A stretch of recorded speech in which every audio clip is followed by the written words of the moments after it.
Hi, I'm Teresa and welcome to my channel. Today I'm doing this third part in this kind of series I've been doing where I take a popular book, but in this case I'm doing films and TV shows, and then I recommend you a queer book that kind of matches the vibes, okay? So, I actually think that for this video particularly, you can kind of do the reverse. So if you like this queer book, you'll like the show kind of thing, because not all of these shows are very popular because it's easier to fit less popular shows to queer books for some reason. So there's some really popular ones and then there's some less popular ones. But anyway, I have got 6 books to share with you and let's just get started.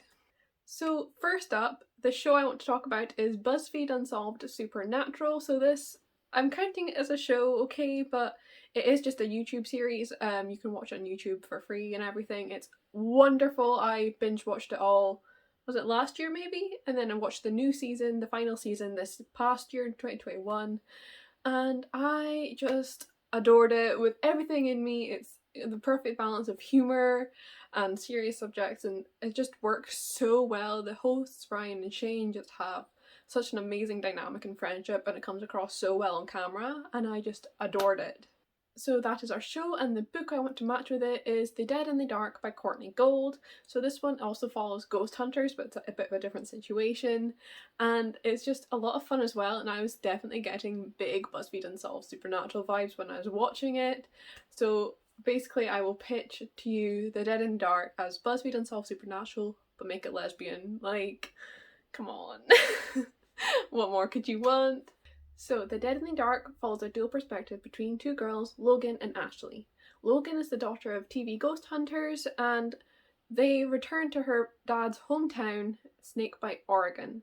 And there's a really unfriendly atmosphere here because her parents are shunned, and things just aren't quite right in the town. Teenagers have been disappearing, the weather's all on the fritz. It's just a very strange atmosphere. And so when Logan arrives in the town, she meets Ashley, who's like the town's golden girl, and it was her boyfriend that was the first teenager to go missing. And Ashley is being followed by his ghost. She's sure that he's there trying to tell her something, and it seems that the only thing that the 2 girls can do is team up and try and figure out what is happening, what the supernatural presence is in the town that's causing these teenagers to go missing. So what I loved so much about this book, other than our 2 main characters being lesbians and some of the discussions with Ashley realising she's a lesbian, and some dealings with compet, which I always love to see in fiction, I really loved the atmosphere. It's slow, it's creeping, the writing is just fantastic as well to create this amazing atmosphere, but also this intrigue and mystery to the book. It's just very much a slow burn, but it's so worth it by the time you uncover all these secrets and get to the end. It's just a really fantastic book. I thoroughly enjoyed it. And I mean, just look at the cover. Is it not so gorgeous? Do you not want that on your shelf? Because I know that I do. I need to hurry up and buy my own copy of it. But yes, this book was just phenomenal, and I really do think that if you like BuzzFeed Unsolved and learning about these different paranormal beings, then you will enjoy this. Though this, of course, actually has paranormal activity, unlike BuzzFeed Unsolved. So it's just really, really fun. I definitely recommend it for this kind of slow, creeping mystery full of intrigue and small town vibes. The next show I'm going to be talking about is Derry Girls. This is one of my all-time favourites. It follows four girls living in Ireland, in Derry, which is right on the border between North Ireland and the Republic of Ireland. And it's set in the 90s during the Troubles, when there's a lot of activity on this border and it's quite a dangerous place to live in. And you just follow them going to a Catholic school, just having a really normal life, but obviously getting some mischief and such. They have such a fun dynamic as the 4 girls, and one of their cousins, James, the only boy in their all-girls school, joins in, and I just love their friendship so much.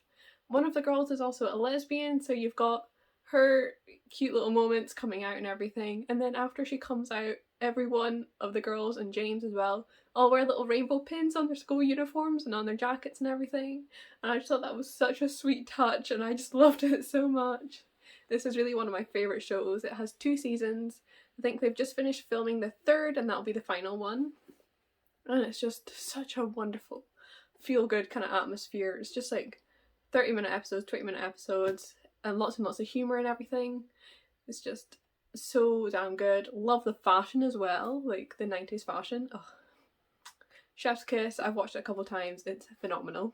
And the book that I thought would match kind of vibes of Derry Girls is Not My Problem by Kira Smith. So this is one of my favourite books of all time. I featured it in my favourite reads of 2021 video, which you can watch on my channel now if you want to hear me talk about it a bit more in depth.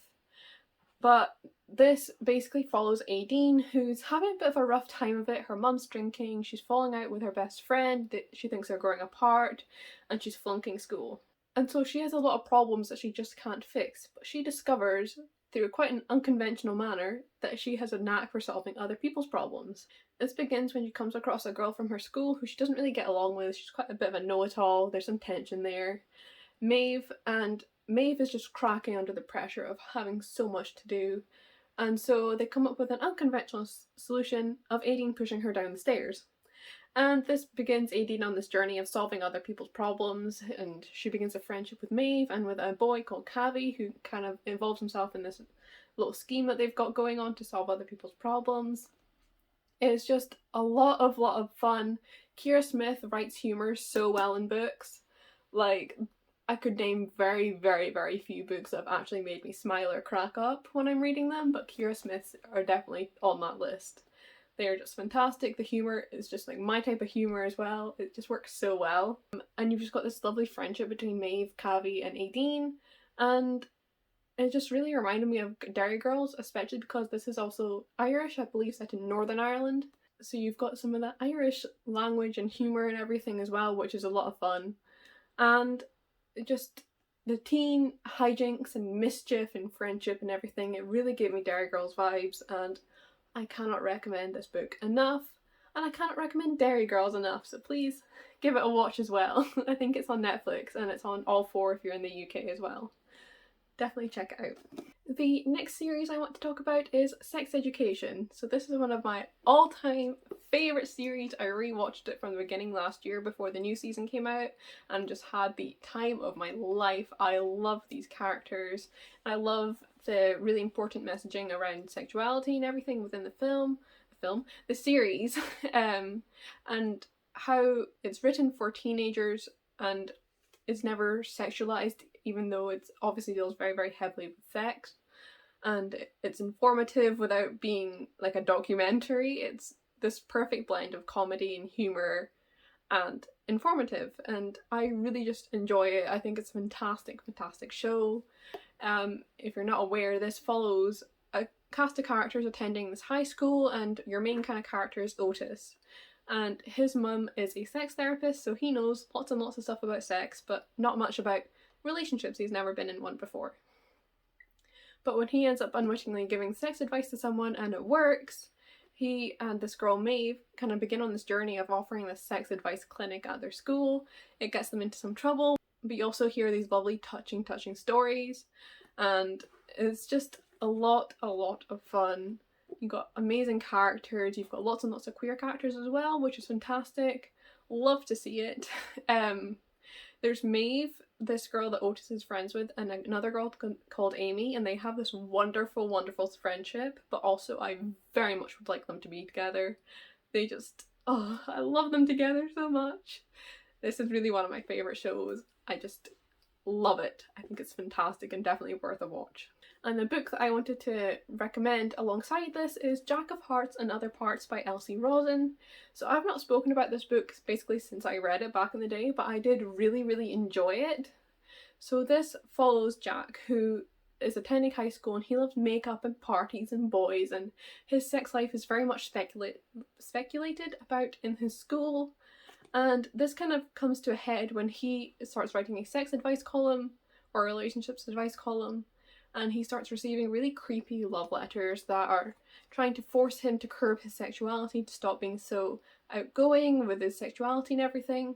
And it raises some really interesting discussions about being sexual as a teenager, having sexual experiences, but also being out with your sexuality and how you present that and how other people interpret it and everything, and what people think that they are owed.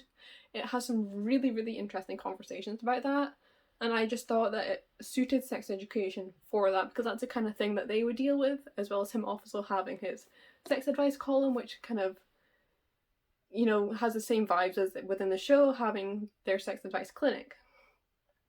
And this was just a really fantastic time. I thoroughly enjoyed this. I might reread it because I don't remember it perfectly, but I think I'd really appreciate reading the message again.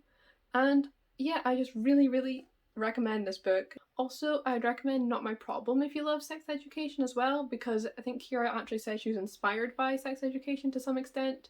You've definitely got that kind of vibes with Aideen's trying to help people in their sex clinic and everything, and it's just you know, good fun, comedy, humour and everything as well, so it really works with that as well. So next up I want to talk about the film The Hunger Games. I imagine most of you have seen it. You know, we were all there for that lovely big boom of YA in like the early 2000s and the wonderful films that came with it. Well, some not so wonderful, to be honest. But The Hunger Games was really a standout of that time. I absolutely adored it, and I just think that its story matches so very, very well with the book that I want to talk about. So even though Hunger Games is also a book, I thought I'd include it in this video because I want to talk about this book I'm recommending right now, because I read it quite recently and really enjoyed it. So if you're not aware, The Hunger Games follows Katniss Everdeen, who lives in District 12. This is a country divided into districts, and the higher the number, the more poverty that they live in. And every year, 2 teenagers are nominated from each district to go to the capital and then into the Hunger Games, this competition, a fight to the death, just for the glory and to their district. And yes, the book that I thought would kind of match this is All of Us Villains by Christine Lynn Herman and Amanda Foody. This is basically like a dark, magical version of the Hunger Games, and it has amazing atmosphere and everything to it. I thoroughly enjoyed reading it. I read it at the end of last year.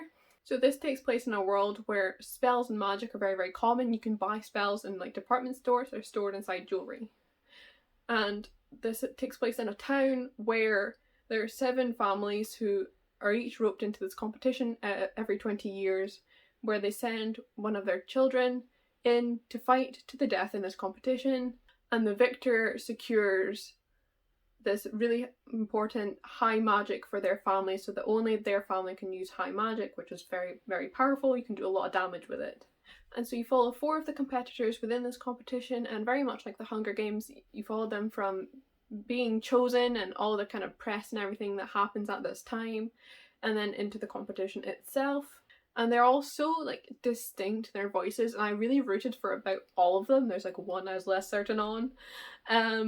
And I just really thoroughly enjoyed reading from all of them so much, even the one I wasn't keen on, because his perspective was still interesting and like what's happening in the competition. And you just do not know who to root for. It's fantastic.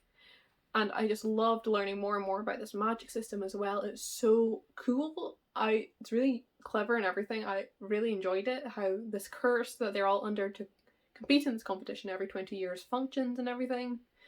And it just raises some questions as well about carrying on the cycle and what your fate is and everything, which I thoroughly enjoyed reading.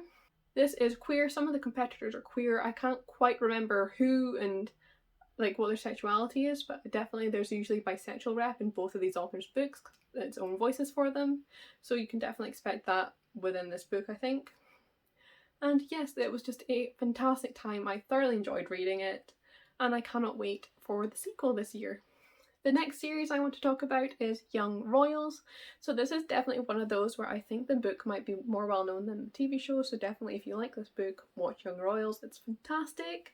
This is a Swedish TV show following a Swedish prince who begins a life at a new boarding school, and here he meets lots of different people, and there's a boy and there's some romance. It's a lovely fun time. You follow a lot of the different students at the school, and I really, really thoroughly enjoyed watching it. I thought the relationship was just so sweet and tender and everything, and I just loved the kind of like rich people drama as well. It was just a lot of fun, but just a very sweet, comforting overall show. definitely recommend it. So the book I want to recommend alongside this probably won't come as a surprise, and that is Red, White and Royal Blue by Casey McKiston. This is one of my favourite books of all time. Casey is one of my favourite authors, and there's definitely a lot of comparisons between Young Royals and Red, White and Royal Blue when Young Royals came out, and you know, you can see why. You follow a closeted prince and a romance developing, it's all in secret and everything, but I think they have slightly different vibes and tones to them, and Young Royals is definitely a lot more tender and soft, and it's quite sad at times because of external circumstances, whereas Red, White and Royal Blue is very comedic and light-hearted and everything. So Red, White and Royal Blue follows Alex Claremont Diaz, who is the son of the first female president of the United States, and he has always seen Prince Henry of the UK as his kind of rival or enemy. Like, they don't get along very well, but when they're forced together for Henry's brother's wedding and get into a bit of a cake-related altercation, they get some bad press about the two of them, claiming that, you know, they don't get along, someone's offended someone, all of that. And so to fix this bad press, they have to begin this fake friendship. And neither of them are particularly happy about this, but they go along with it, and eventually it develops into something more. And this book just has the most wonderful characters and humour and conversations and everything. I think Casey McKiston has such a talent for writing characters and making them just leap off the page. They're so real and like tangible, and you can completely understand where all of them are coming from, and you just fall in love with them as well. I absolutely adore this book, and One Last Stop also by them. And yeah, I don't think I need to talk too much about this book because it's obviously very well known, but if you haven't picked it up, what are you playing at? Come on, it's one of my favourite books. You need to read it, just for me. Give it a go. It's so wonderful. I actually want to reread it because I was taking pictures with it the other day, and I was just, you know, posing like this. I started reading the page, and it was one of my favourite scenes, and it's just made me really miss it. This is just such a fantastic book. You've definitely got your kind of closeted royals dealing with the press vibes between both this show and this book, and I recommend them both so much. The next show I want to talk about is Arcane. So this is a kind of prequel story, I believe, to League of Legends, but you do not have to know anything about League of Legends, I certainly don't, to enjoy it. So Arcane takes place in these two twin cities. One is this wonderful utopia, it's very rich and powerful, it's got these amazing technologies, and then there's also the undercity next to it, which is quite oppressed. The people just aren't in a great spot there. And you follow two sisters and from this undercity, and you follow them both when they're children, and then later, like the first 3 episodes when they're children, and then the next 6 when they're adults. And they end up on opposite sides of a war between these kind of new wonderful technologies of the city and this power grab and lots of that. I really just don't know how to explain it very well. And this is just absolutely gorgeous. It's animated and the drawing style is so phenomenal. I loved how they showed the contrast between the two cities, and I just love the character art and everything. Vi is sapphic, and she begins falling for this heiress that she's teamed up with. There's definitely some romance going on there. I love it. She calls her Cupcake, like, oh, I love it. And yeah, that's probably not the very best explanation I can give, but it's what you're getting. It's all I can think of. It's a really phenomenal show. I just absolutely marathoned it. I loved it. It took a minute to get into with the earlier timeline, but once you get into the present kind of day timeline, it's so good. Loved it. So the book I want to recommend that goes with this is Gearbreakers by Zoe Hanamakuta. So this was one of my favourites of 2021. It's phenomenal and it's sci-fi, and I don't really read sci-fi, so you know it's good. So this follows a dual perspective of 2 girls on opposite sides of a war. We have got Sona, who lives in this really powerful city called Godolia, and she is a pilot. She can pilot these massive mecha monstrosities that the city uses to keep everyone else in check.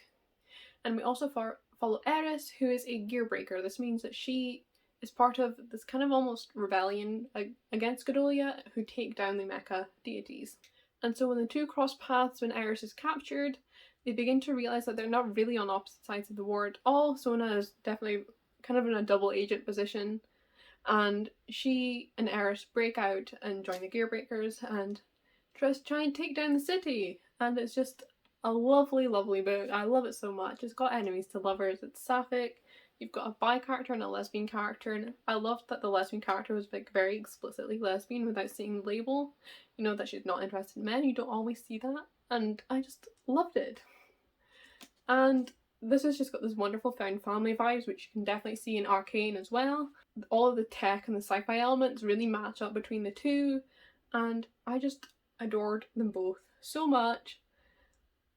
I just think you need to watch and read them. That's all I can say. Do it for the sapphics, the sapphic excellency, okay?